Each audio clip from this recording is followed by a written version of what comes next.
ചോട്ടാ മുമ്പ് ഞങ്ങളുടെ ആളി കത്തിയിരിക്കുക. ബാൽക്കണി കയറിയവരൊക്കെ ഈ കഴിഞ്ഞ ഷോയ്ക്ക് താഴെ ഇറങ്ങി വന്നേക്കുക, സ്റ്റേജിൽ കയറി ഡാൻസ് ചെയ്യുക. എറണാകുളം കവിതാ തിയേറ്ററിലെ കാഴ്ചകളാണ് ആ തിയേറ്റർ ഉടമ തന്നെ പങ്കുവെക്കുന്നത്. ആൾക്കാരെല്ലാം ചാടി ഇറങ്ങിയാണ് ഡാൻസ് ചെയ്യാൻ വേണ്ടി. തിയേറ്റർ ഒരു എന്താ പറയുന്നത്, ഒരു ഡാൻസ് ബാർ പോലെ തകർത്താടുകയാണ്. ഓരോ ഡയലോഗിനും കൈയടിക്കുന്നു, അവരങ്ങ് ആഘോഷിക്കുകയാണ്. ഇതുപോലൊരു കാഴ്ച അദ്ദേഹത്തിൻ്റെ ജീവിതത്തിൽ അദ്ദേഹം കണ്ടിട്ടില്ല എന്നാണ് പറയുന്നത്. കാരണം അദ്ദേഹത്തിൻ്റെ 18 കൊല്ലം മുമ്പ് ഈ ചിത്രം ഈ തിയേറ്ററിൽ തന്നെയാണ് റിലീഫായത്. പക്ഷെ അന്നൊന്നും കാണാത്ത ഒരു വൈബ്, ഒരാഹ്ലാദം ഈ ചിത്രത്തിന്.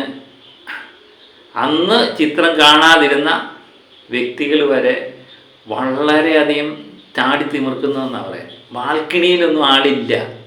ബാൽക്കണി ടിക്കറ്റ് എടുത്ത് കാണാൻ വേണ്ടി കയറുന്നവർ പടം തുടങ്ങി കഴിയുമ്പോൾ താഴെ ഇറങ്ങി വന്ന് അവിടെ അങ്ങ് ആടി തിമിർക്കുകയാണെന്ന് പടം തീരും വരെ.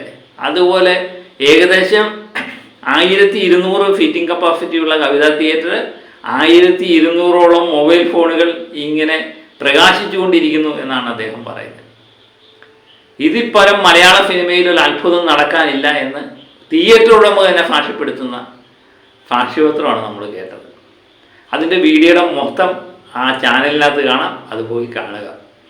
അപ്പം അതുപോലെ തന്നെ പല തിയേറ്ററിലും ഇത് തന്നെയാണ് അവസ്ഥ.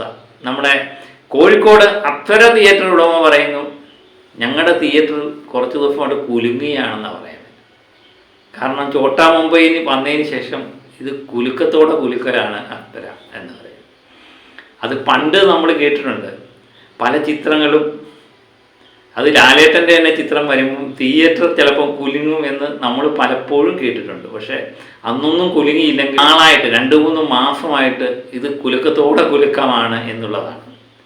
അപ്പം ചോട്ടാ മുംബൈ എന്ന ചിത്രം മലയാള പ്രേക്ഷകരെ 18 കൊല്ലത്തിന് ശേഷവും ഇരട്ടി വർദ്ധിച്ച വീരത്തോടെ ഏറ്റെടുക്കുന്നത് കാണുമ്പം സന്തോഷിക്കുകയല്ലാതെ വേറെ എന്താ പറയുന്നത്. ഈ തൊടുന്നതെല്ലാം പൊന്നാകുക എന്നുള്ളൊരു വാചകമുണ്ട്. ചില ആൾക്കാർ ചില സമയത്ത് തൊടുന്നതെല്ലാം പൊന്നാകും. എനിക്ക് തോന്നുന്നു 2025 സംബന്ധിച്ച് മോഹൻലാലിൻ്റെ കാര്യത്തിൽ അത് അച്ചട്ടായിട്ട് മാറിയിരിക്കുകയാണ്. മാർച്ച് എമ്പുരാനിൽ തുടങ്ങി, ഏപ്രിൽ തുടരും, മെയ്യിലും എമ്പുരാനും തുടരും. അതിനുശേഷം ജൂണിൽ ചോട്ടാ മുംബൈ. തിയേറ്റർ ആഹ്ലാദ തിമിർത്തിലാകുകയാണ്. ഞാൻ ഇന്നലെ പറഞ്ഞു, എമ്പുരാനിൽ തുടങ്ങി, എമ്പുരാൻ തിയേറ്റർ ഉടമകളുടെ കുറച്ചൊക്കെ കടം തീർത്തു. തുടരും എന്ന ചിത്രം അവരുടെ ലാഭത്തിലേക്കാക്കുന്നു. ചോട്ടാ മുംബൈ എന്ന ഈ ചിത്രം അവർക്ക് ബോണസായിട്ട് കിട്ടുന്നു എന്നുള്ളതാണ്. അവരൊട്ടും പ്രതീക്ഷിച്ചില്ല. ഒരു തിയേറ്റർ ഉടമകളും ഒട്ടും പ്രതീക്ഷിക്കാത്ത ഒരു തരംഗമാണ് തിയേറ്ററിൽ ആഞ്ഞടിക്കുന്നത്. ഇന്ന് ഞായറാഴ്ച ദിവസം മലയാള സിനിമയുടെ ചരിത്രത്തിൽ ആദ്യമായിട്ട് ഒരുപക്ഷെ ഒരു റിലീഫിംഗ് ചിത്രം 1ാം സ്ഥാനത്തെത്തുന്ന കാഴ്ചയും നമുക്ക് കാണാം. അതുപോലുള്ള കളക്ഷനാണ്. എല്ലായിടവും ബുക്കിംഗ്, ഫുൾ ഷോകൾ ഒക്കെ സ്റ്റാർട്ട് ചെയ്തിരിക്കുകയാണ്. അതുപോലെ ആദ്യ ദിനം നമ്മൾ നേരത്തെ തന്നെ പറഞ്ഞു, ആദ്യ ദിനം തിയേറ്ററിൻ്റെ എണ്ണം കുറവായിരുന്നു. ഏകദേശം 100 താഴെ തിയേറ്ററുകളായിരുന്നു ഷോ നടത്തിയത്. അതിൽ തന്നെ എണ്ണം ചിലയിടത്തൊക്കെ 2 ഷോകളൊക്കെ ആയിരുന്നു. കാരണം ഒത്തിരി സിനിമകൾ റിലീഫായി.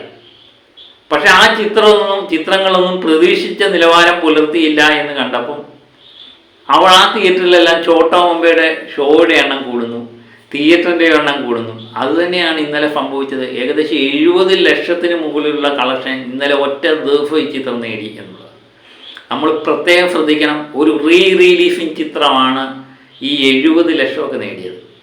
എനിക്ക് തോന്നുന്നു മലയാള സിനിമയുടെ ഒരു പുതിയ റിലീഫ് വന്നാൽ പോലും ഈ ചിത്രം ഇതുപോലൊരു കളക്ഷൻ നേടാൻ സാധ്യതയില്ല. മോഹൻലാലിൻ്റെ അല്ല, മറ്റ് നടന്മാരുടെ കാര്യമാണ് ഞാൻ പറഞ്ഞത്. ലാലേട്ടൻ ചിത്രങ്ങൾ അങ്ങനെ ഹൈപ്പിൽ നിന്ന് ഹൈപ്പിലേക്ക് മാറുന്ന കാഴ്ചയാണ്. ഇന്ന് ഞായറാഴ്ച ഏകദേശം 80 ലക്ഷത്തിന് മുകളിലുള്ള കളക്ഷനാണ് ഇന്ന് പ്രതീക്ഷിക്കുന്നത്. അങ്ങനെ 2 ദിവസം കൊണ്ട് ഇത് 1,20 ലക്ഷം രൂപ നേടിയതായിട്ട് ചില റിപ്പോർട്ടിൽ പറയുന്നുണ്ട്.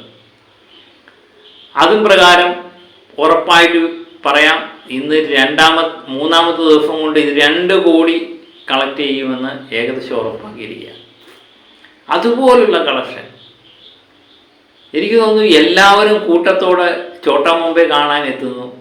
പിന്നെ അവരങ്ങ് അവിടെ അറുമാദിക്കുക എന്നൊക്കെ പറയത്തില്ല, ആടി തിമിർക്കുന്ന കാഴ്ചയാണ് എല്ലാ തിയേറ്ററിലും കാണുന്നത്. അപ്പം പലപ്പോഴും പലരും പറയാറുണ്ട്, ലാലേട്ടൻ, നമ്മൾ ലാലേട്ടനെ ഇഷ്ടപ്പെടുന്നതുകൊണ്ട് ഒരുപക്ഷെ തള്ളുന്നതാകാം എന്നൊക്കെ ചിലപ്പോൾ നിങ്ങൾക്ക് വിചാരിക്കാം അല്ലേ. പക്ഷേ തിയേറ്റർ ഉടമകൾ തന്നെ ഇതിന് സാക്ഷ്യപ്പെടുത്തുകയാണ്. അല്ലെങ്കിൽ അടുത്തുള്ള തിയേറ്ററിൽ എത്രയും പെട്ടെന്ന് സന്ദർശിക്കുക, അപ്പോൾ നമുക്ക് മനസ്സിലാവും. ഇന്നൊരു അതിശയിപ്പിക്കുന്ന ഒരു കാര്യം കൂടെ ഞാൻ പറയാം. കാരണം പല ചിത്രങ്ങളും ഇന്ന് 24 മണിക്കൂർ ട്രെൻഡിങ്ങിലായിരിക്കുന്നത്. ആഭ്യന്തര കുറ്റവാളി എന്ന് പറയുന്ന ചിത്രം 2 ദിവസം മുമ്പ് റിലീഫായ ആസിഫ് അലിയുടെ മികച്ച പ്രതികരണം നേടിയ ചിത്രമാണ്. അതുപോലും 24 മണിക്കൂർ ട്രെൻഡിങ്ങിലേക്ക് മാറുന്നു. നരിവേട്ട എന്ന ടൊവിനോയുടെ ചിത്രവും 24 മണിക്കൂർ ട്രെൻഡിങ്ങിലേക്ക് മാറുന്നു. ഒറ്റ ചിത്രം മാത്രമേ ഉള്ളൂ മലയാള സിനിമയിൽ ഇപ്പോൾ 1 മണിക്കൂർ ട്രെൻഡിങ്ങിൽ നിൽക്കുന്നത്. അത് ചോട്ടാ മുംബൈയാണ്. 1120 ടിക്കറ്റ് മണിക്കൂറിൽ ഇത് വിറ്റുമാറുന്നുണ്ട് എന്നുള്ളതാണ്. അപ്പോൾ ഇതിൽ കൂടുതൽ ഒരു തെളിവ് ഈ ചിത്രത്തെ പറ്റി എനിക്ക് പറയാനില്ല.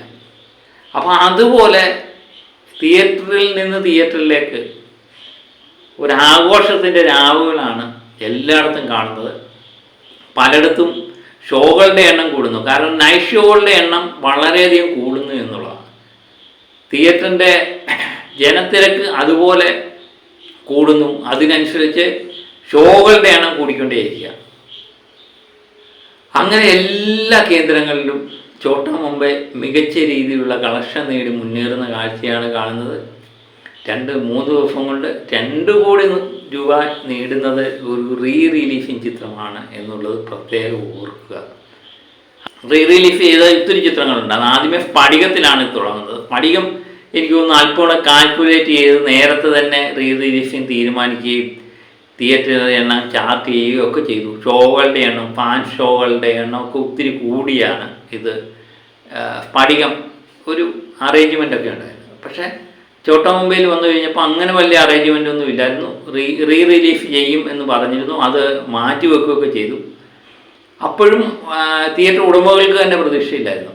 എനിക്ക് തോന്നുന്നു സത്യം പറഞ്ഞാൽ മോഹൻലാൽ ആരാധകർ പോലും ഇത്രമേലൊരു ഓളം സൃഷ്ടിക്കുമോ എന്നുള്ള പ്രതീക്ഷയിലായിരുന്നു.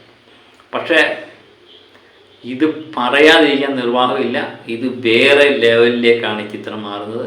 എനിക്ക് തോന്നുന്നു ഒരു ആഴ്ച ഈ ചിത്രം ഇങ്ങനെ കളക്ട് ചെയ്യുകയാണെങ്കിൽ ഉറപ്പായിട്ടും ഒരു റിലീഫിങ് ചിത്രങ്ങളിൽ ഏറ്റവും വലിയ കളക്ഷൻ നേടുന്ന ചിത്രമായിട്ട് ഈ ചിത്രം മാറും. വേറെ ഒരു പ്രത്യേകതയുണ്ട്. ശനിയാഴ്ച ദിവസം ഇന്നലെ റിലീഫിങ് ചിത്രങ്ങളിൽ ഏറ്റവും കൂടുതൽ കളക്ഷൻ നേടി ശനിയാഴ്ചത്തെ ഏറ്റവും കൂടുതൽ കളക്ഷൻ നേടിയ ചിത്രമായിട്ടും ചോട്ടാ മുംബൈ മാറും. ഇന്ന് ഞായറാഴ്ചയാണ്, പറയാനില്ല. ഉറപ്പായിട്ടും ഞായറാഴ്ച ഇത് ഒരു കലക്കും എന്ന് ഉറപ്പാക്കാം. കാരണം 80 ലക്ഷത്തിന് മുകൾ 80 ലക്ഷം തൊട്ട് 1 കോടി വരെയാണ് ഈ ചിത്രത്തിൻ്റെ ഇന്നത്തെ കളക്ഷൻ പ്രതീക്ഷിക്കുന്നത്. അപ്പം വേറെ ലെവൽ കളക്ഷൻ ഈ ചിത്രം നേടും. അങ്ങനെ 3 ദിവസം കൊണ്ട് 2 കോടി നേടും എന്ന് നമുക്ക് ഉറപ്പായിട്ട് പറയാൻ പറ്റും. അപ്പം ചോട്ടാ മുംബൈയുടെ വിശേഷങ്ങളും ഒക്കെ ആയിട്ട് വീണ്ടും ഞാൻ വീഡിയോയുമായിട്ട് എത്താം. അതുവരെ എല്ലാവർക്കും ഓക്കെ, ബൈ.